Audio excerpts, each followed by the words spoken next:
Bismillahirrahmanirrahim. Assalamualaikum warahmatullahi wabarakatuh. Kami dari kelompok PT Wakanda ingin mempresentasikan hasil kerja kelompok kami. Pertama-tama izinkanlah kami memperkenalkan diri. Perkenalkan, saya Roda Kalista. Kenalkan, nama saya Muhammad Fahri Nur Rahim. Perkenalkan, nama saya Din Hida. Perkenalkan, nama saya Karvina Alia Rosari. Perkenalkan, nama saya Cindy Theodora. Apa itu jurnal penutup? Jurnal penutup merupakan langkah dari penyusunan laporan keuangan pada akhir periode untuk menutup akun-akun pendapatan, beban-beban, dan pengambilan pribadi pemilik yaitu PRIV sehingga di akhir periode bersaldo 0. Selanjutnya yaitu tujuan dan fungsi jurnal penutup. A. Memisahkan transaksi pada akun pendapatan dan beban agar tidak bercampur dengan jumlah nominal dari pendapatan dan beban tahun mendatang. B. Mampu menyediakan neraca awal periode berikutnya saat setelah dilakukan jurnal penutupan. C. Mempermudah apabila laporan keuangan tersebut diperiksa. Karena dengan membuat jurnal penutup, maka terjadi pemisahan akun nominal di periode sebelumnya dengan periode akuntansi selanjutnya. D. Untuk menyajikan informasi keuangan perusahaan yang sebenarnya setelah dilakukan penutupan buku atau jurnal penutup. Berikutnya yaitu langkah-langkah dari jurnal penutup. A. Akun pendapatan didebet sebesar nilai kreditnya dan akun ikhtisar laba rugi dikredit sebesar total pendapatannya. B. Akun ikhtisar laba rugi didebet sebesar total bebannya dan akun beban dikredit sebesar nilai debetnya. C. Akun ikhtisar laba rugi didebet sebesar nilai sisa kreditnya, yang artinya pendapatan dikurangi beban dan akun modal dikredit. Jika ikhtisar laba rugi bersaldo debet, maka akun ikhtisar laba rugi dikredit sebesar nilai sisa kreditnya, yang artinya pendapatan dikurangi beban dan akun modal di debet. Memindahkan akun ikhtisar laba rugi ke akun modal. D. Mendebet akun modal pemilik dan mengkredit akun prive, pengambilan pribadi pemilik. Memindahkan akun prive ke akun modal. Selanjutnya, kita akan masuk dalam jurnal penutup. Apa saja sih akun-akun yang harus kita nolkan nominalnya? Yang pertama, untuk menutup akun-akun yang ada di debit. Gimana sih caranya? Berarti akun-akun debit yang ditutup itu di debitnya itu ada ikhtisar laba rugi, sedangkan di kreditnya itu semua biaya atau beban, misalnya ada juga semua biaya beban, pembelian, beban angkut pembelian, retur dan potongan penjualan. Jadi itu akun-akun yang harus ditutup kalau misalnya di debit. Dan untuk menutup akun-akun yang ada di kredit, caranya gimana? Itu debitnya penjualan, retur dan potongan pembelian, sedangkan di kreditnya itu ikhtisar laba rugi yang dicatat. Nah, adapun juga itu menutup akun prive. Caranya gimana? Di debit kita catat modal ya, sedangkan di kreditnya itu kita catat prive. Selanjutnya, menutup saldo laba rugi apabila rugi. Caranya, pencatatannya modalnya di debit, sedangkan di kreditnya ikhtisar laba rugi. Yang terakhir, cara menutup saldo laba rugi apabila untung. Caranya gimana? Di debitnya kita catat ikhtisar laba rugi, sedangkan di kreditnya kita catat modal. Sini saya akan menjelaskan tentang pengertian neraca saldo setelah penutup. Neraca saldo setelah penutup adalah neraca yang dibuat setelah akun nominal dan akun sementara ditutup atau saldonya dinolkan. Dengan cara membuat jurnal penutup, isi dari neraca saldo setelah penutup adalah akun-akun real seperti aktiva, hutang, modal, yaitu akun yang saldonya terbawa dari periode ke periode akuntansi berikutnya. Neraca saldo setelah penutupan dijadikan dasar untuk menyusun neraca awal periode berikutnya. Akun nominal atau pendapatan dan beban tidak dimasukkan ke dalam neraca saldo setelah penutup, karena sebelumnya saldonya telah ditutup dengan bantuan jurnal penutup yang telah dikerjakan. Selanjutnya, saya akan menjelaskan fungsi neraca saldo setelah penutupan. Fungsi neraca saldo bagi perusahaan setelah penutupan adalah untuk memastikan bahwa buku besar yang telah seimbang sebelum melakukan pencatatan untuk periode akuntansi selanjutnya, tetapi harus diperhatikan bahwa neraca saldo setelah penutupan hanya terdiri perkiraan neraca saja. Baik, saya akan menjelaskan penyelesaian metode periodik jurnal penutup pada PT Waserba 81. Di sini kita akan memasukkan berbagai akun yang termasuk ke dalam jurnal umum seperti penjualan, ikhtisar laba rugi, dan retur-retur dan beban-beban lainnya. Masukkan ke jurnal umum. Masukkan ke jurnal penutup sesuai dengan data sebelumnya, yaitu data posisi keuangan dan daftar saldo sebelumnya. Masukkan sesuai debit dan kredit atau sesuai dengan akun aktiva atau pasifanya, sesuai nominalnya, seperti penjualan berada di debit sebesar 1.154.150. Begitu ikhtisar laba rugi berada di kredit sebesar 1.154.150, dan seterusnya akun-akun yang masuk ke jurnal penutup. Masukkan dan dijumlahkan, dan jumlah tersebut dan jumlah dari data-data tersebut harus balance antara kredit dan debit. Tidak boleh tidak balance. Dan di sini pun contohnya pada PT Waserba 81 pun balance, yaitu sebesar 2.353.300 debit dan kredit.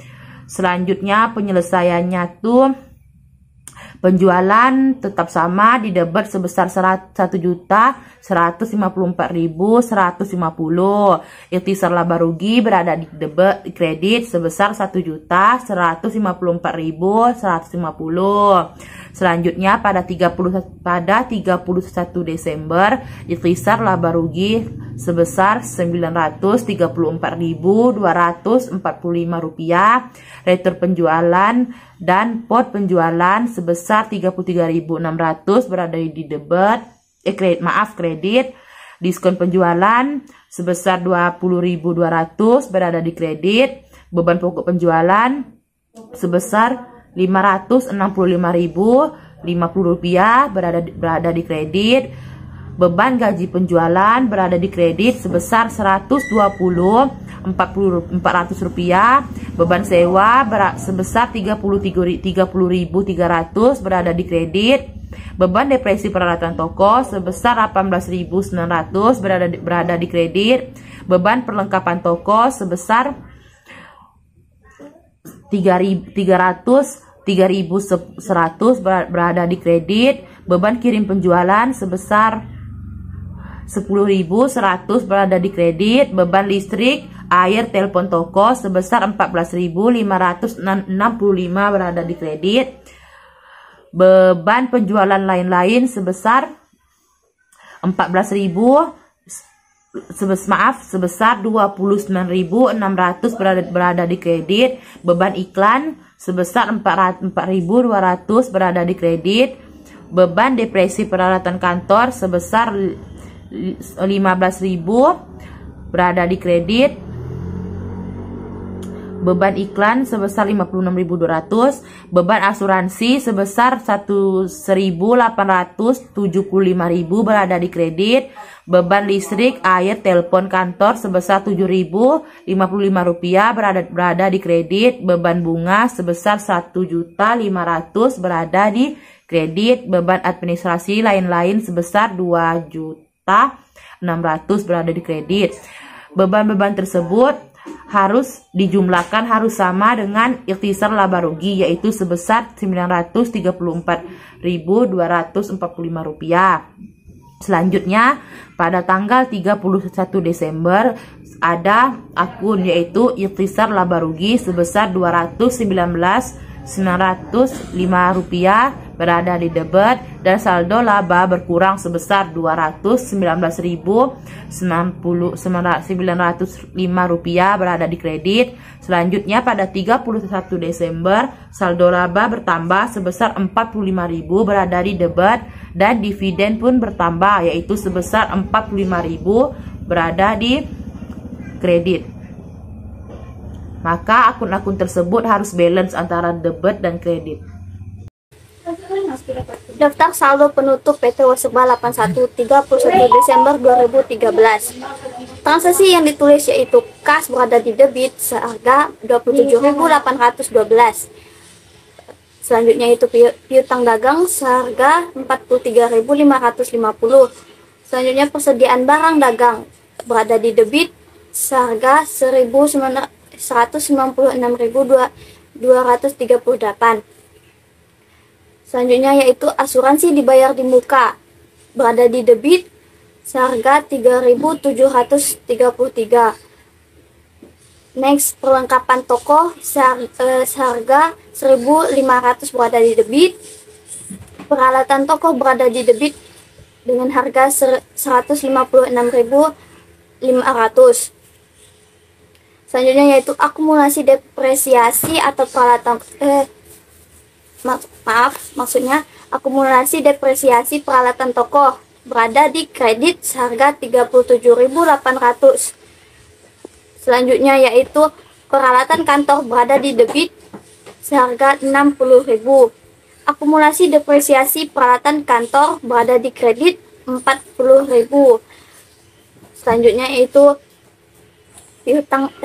utang dagang berada di kredit seharga Rp23.200. Selanjutnya yaitu utang gaji seharga Rp2.000 berada di kredit.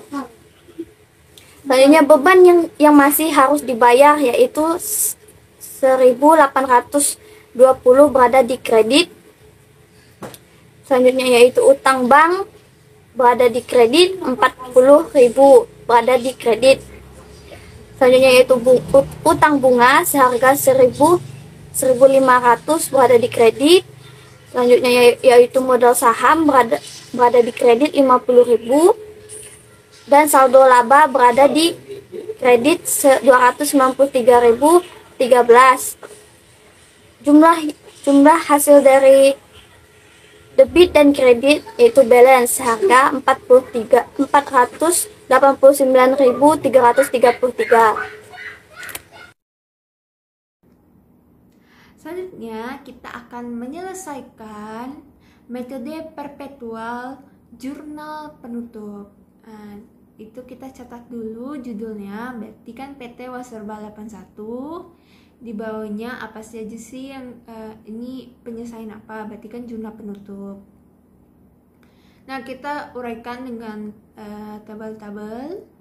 Yang pertama itu ada kolom kolom nomor. Jadi nomor 1, pencatatan nomor 1 itu kolom tanggal, itu kita catat 31 Desember 2013. Kenapa 31 Desember? Karena jurnal penutup itu mencatat akhir periodenya. Jadi kita harus menolkan akun-akun yang harus di debit maupun di kredit. Berarti kan pencatatan yang pertama itu berarti kita harus yang ditutup itu akun-akun yang berada di kredit. Berarti penjualan di debit dan pencatatan di kreditnya itu laba rugi.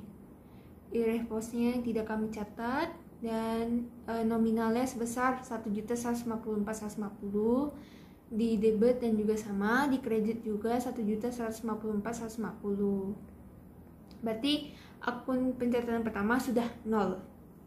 Nah, selanjutnya pencatatan yang kedua itu mencatat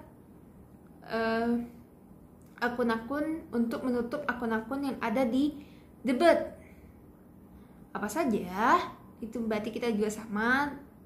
Nomor 2, tanggal 31 Desember 2013 kan. Uraiannya, berarti kan tadi sudah diterangkan apa-apa aja sih cara untuk menutup akun-akun yang ada di debit. Berarti di ikhtisar laba ruginya debit, sedangkan di kreditnya itu retur dan potongan penjualan maupun beban-beban yang lain. Nah, ini kita catat. Berarti yang pertama retur dan potongan penjualannya. Oh ya, ikhtisar laba ruginya itu nominalnya di debit sebesar 951.237. Retur dan potongan penjualannya di kredit itu sebesar 33.600. Diskon penjualan sebesar 20.200 di kredit. Beban pokok penjualan 577.50 di kredit. Beban gaji penjualan 120.400 di kredit. Beban sewa sebesar 30.300 di kredit. Beban depresiasi peralatan toko 18.900 di kredit. Beban perlengkapan toko 3.100 di kredit. Beban kirim penjualan itu sebesar 10.100 di kredit. Beban listrik, air, telepon toko itu sebesar 14.565 di kredit. Beban penjualan lain-lain itu sebesar 4.200 di kredit. Beban iklan sebesar 29.600 di kredit. Beban depresiasi peralatan kantor sebesar 20.000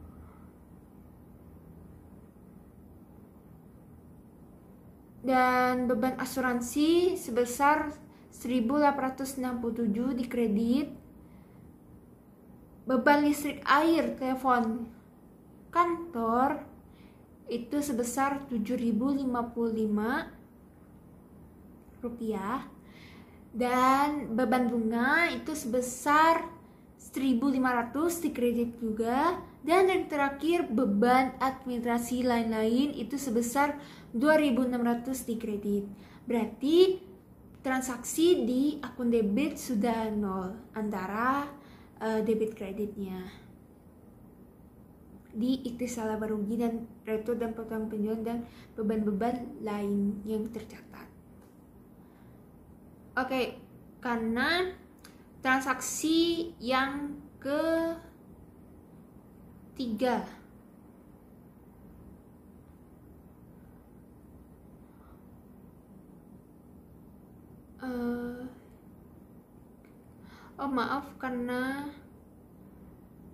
ketiga 31 Desember itu pencatatan ikhtisar laba rugi. Berarti untuk menutup saldo laba rugi karena untung, berarti ikhtisar laba ruginya di debit dan saldo labanya di kredit sebesar 202.913. Balance antara debit kreditnya juga, nominalnya juga sama. Berarti akun laba yang untung nominalnya sudah dinolkan dalam jurnal penutup. Yang terakhir juga pencatatan keempat dalam 31 Desember karena dia masih ada laba yang ditahan, berarti kita harus menutupnya. Berarti saldo labanya di debit dan kreditnya dividen. Berarti pencatatannya 45.000, nominalnya di debit dan kredit untuk menutup laba dividennya. Berarti jumlah keseluruhan yang akun yang ditutup itu nominal sebesar 2.353.300 dan kreditnya juga sama 2.353.300 untuk menutup metode perpetual. Berikutnya yaitu daftar saldo penutup PT Waserba 81 metode perpetual. Kas senilai 30.757 berada di debit. Piutang dagang senilai 43.550 berada di debit. Persediaan barang dagang senilai 208.268 berada di debit. Asuransi dibayar di muka senilai 3.750 berada di debit. Perlengkapan toko senilai 1.500 berada di debit. Peralatan toko berada di debit senilai 156.500. Akumulasi depresiasi peralatan toko senilai 37.800 berada di kredit. Peralatan toko senilai 60.000 berada di debit. Akumulasi depresiasi peralatan kantor senilai 35.000 berada di kredit. Utang dagang senilai 26.200 berada di kredit. Utang gaji senilai 2.000 berada di kredit. Beban yang masih harus dibayar senilai 1.820 berada di kredit. Utang bank senilai 40.000 berada di kredit. Utang bunga senilai 1.500 berada di kredit. Modal saham senilai 50.000 berada di kredit. Saldo laba senilai 310.005 berada di kredit. Jumlah akhirnya yaitu 504.325 berada di debit dan 504.325 berada di kredit, yang artinya yaitu hasilnya balance. Seluruh materi dan soal-soal bersumber dari buku Widyatama oleh Arif pada tahun 2018 dengan judul Dasar-Dasar Akuntansi untuk Pemula oleh Widyatama Yogyakarta, dipublish Mei 2018. Kemudian ada Selfie Mona Lisa tahun 2017 dengan judul Praktikum Pengantar Akuntansi 1 edisi 4 Jakarta Salemba 4. Kemudian yang ketiga mendapatkan dari website perpustakaan.akuntansipoliban.ac.id. Sekian dari kelompok kami. Maaf apabila ada kesalahan. Kami ucapkan terima kasih.